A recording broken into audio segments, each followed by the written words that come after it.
Imagine hitting the jackpot over and over again, all thanks to a simple yet mysterious software glitch. Welcome to the world of video poker, a popular casino game where strategy meets luck, and sometimes a little bit of digital magic. Enter John Kane, just your average video poker enthusiast who one day stumbled upon something extraordinary. It all began with the Game King video poker machines, known for their broad appeal among gamers. What Kane discovered was no ordinary feature. It was a glitch that would turn the game on its head. This anomaly allowed players to replay winning hands at different wagering levels. Picture this: Kane playing for hours, betting merely 1 cent per hand. But when he hit a winning combination, he could replay the hand, this time wagering $10 for a shot at a $10,000 payout. This clever use of the game's mechanics led to a series of jackpot wins, transforming what seemed like trivial bets into massive payouts. But was this just a stroke of luck, or was it something more? Let's dive deeper. How exactly does a glitch turn a video poker machine into a gold mine? Let's break it down. In the heart of the casino, amid the ringing bells and flashing lights, sat the Game King video poker machines. These machines, a staple in the gambling industry, were designed to offer players a fair game based on random draws and fixed betting limits. Typically, you'd insert your money, place your bet, and the machine would deal you a hand. If you won, you'd receive a payout based on the strength of your hand and the size of your bet. However, a subtle flaw in the system changed everything. This glitch, a hidden treasure trove for those who discovered it, involved the machine's memory function. Normally, this feature allows players to review their last hand, but due to the glitch, it did something extraordinary. It allowed the replay of a hand not just for review, but for an entirely new bet. Enter John Kane, a video poker enthusiast. One unassuming evening, Kane stumbled upon this glitch. He realized that after hitting a winning hand with a minimal bet, he could replay the hand at a maximum bet. This meant placing the bet after knowing he would win. For instance, after winning a hand on a 1 cent bet, Kane could replay it at $10, turning a modest win into a jackpot. Here's how it worked.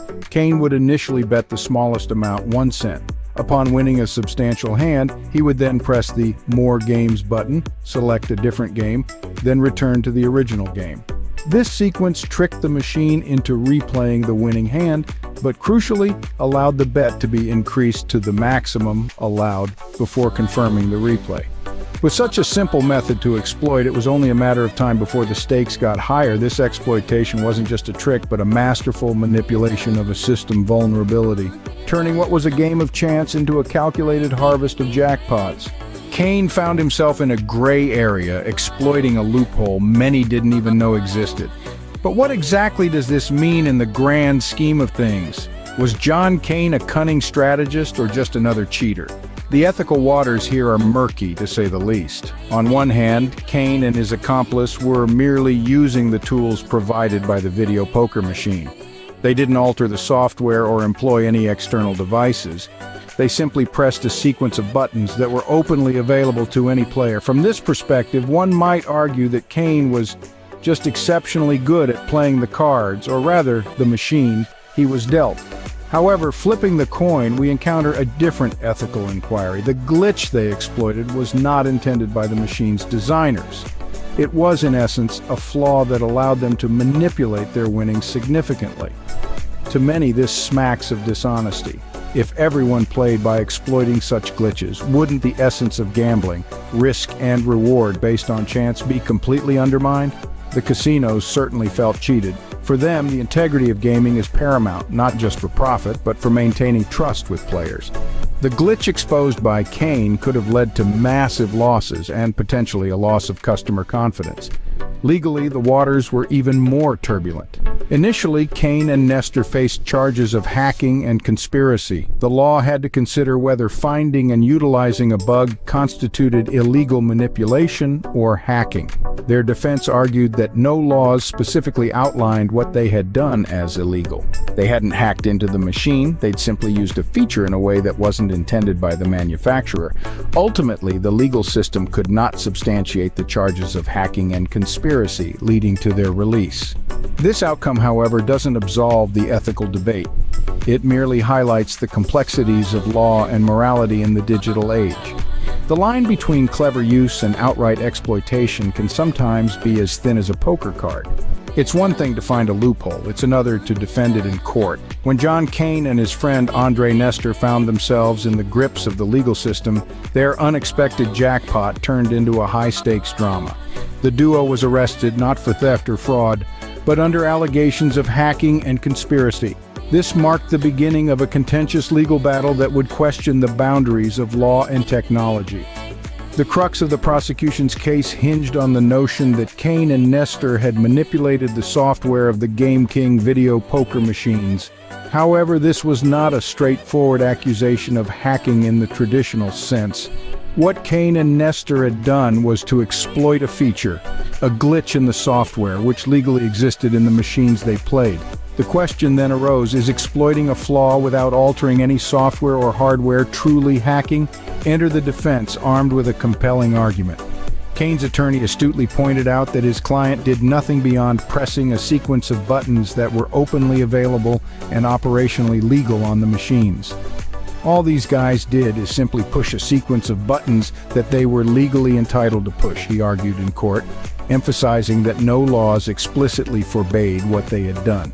This defense highlighted a significant gap in the legal framework concerning digital gaming and technology: the lack of clear regulations addressing the use of software glitches.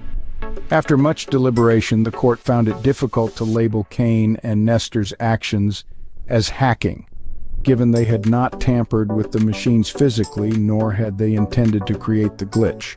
Ultimately, the charges were dropped. The inability of prosecutors to justify hacking claims based on the actions of playing a game as it was presented to them led to Kane and Nestor walking free. However, the victory was bittersweet. Freed from charges, but at what cost to their reputation and peace of mind? In a world governed by technology, the integrity of gaming also evolves. As we delve into the realm of digital entertainment, the relationship between technology and fair play becomes increasingly complex. Video poker machines, like the ones exploited by John Kane, are just the tip of the iceberg. Today, this fusion of technology and gaming permeates every corner of the digital world, from online casinos to esports and mobile games. The rapid advancement of technology presents a unique set of challenges for game developers. Their primary responsibility? To create fair and secure systems. However, as the machines become more sophisticated, so too do the methods of exploiting them. It's a never-ending race between developers securing their systems and sharp-eyed players finding new loopholes. But what about the players? There's an unspoken expectation that when you sit down to play, whether at a slot machine or a video game, the system you're engaging with has been designed to be fair. Players trust that they are entering a game where skill and sometimes luck are the only factors that should determine the outcome. When someone like Kane finds a glitch and uses it to their advantage, it prompts a significant question. Is exploiting a flaw in the system simply part of the game, or is it crossing a line? This isn't confined to casino floors. Similar incidents have surfaced across various gaming platforms. In multiplayer online games, for instance, players have discovered bugs that give them an unfair advantage over others. These incidents often lead to heated debates about the ethics of using such exploits and whether developers should bear the brunt of responsibility for these oversights. As technology advances, the boundaries of what's fair seem to stretch ever wider. This evolution prompts a continuous dialogue about the ethics of gaming, the responsibilities of developers, and the role of technology in shaping our understanding of fair play.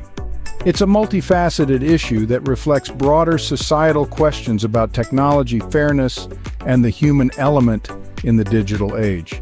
As technology advances, the boundaries of what's fair seem to stretch ever wider. Now, having heard all sides of this intriguing tale, what do you think?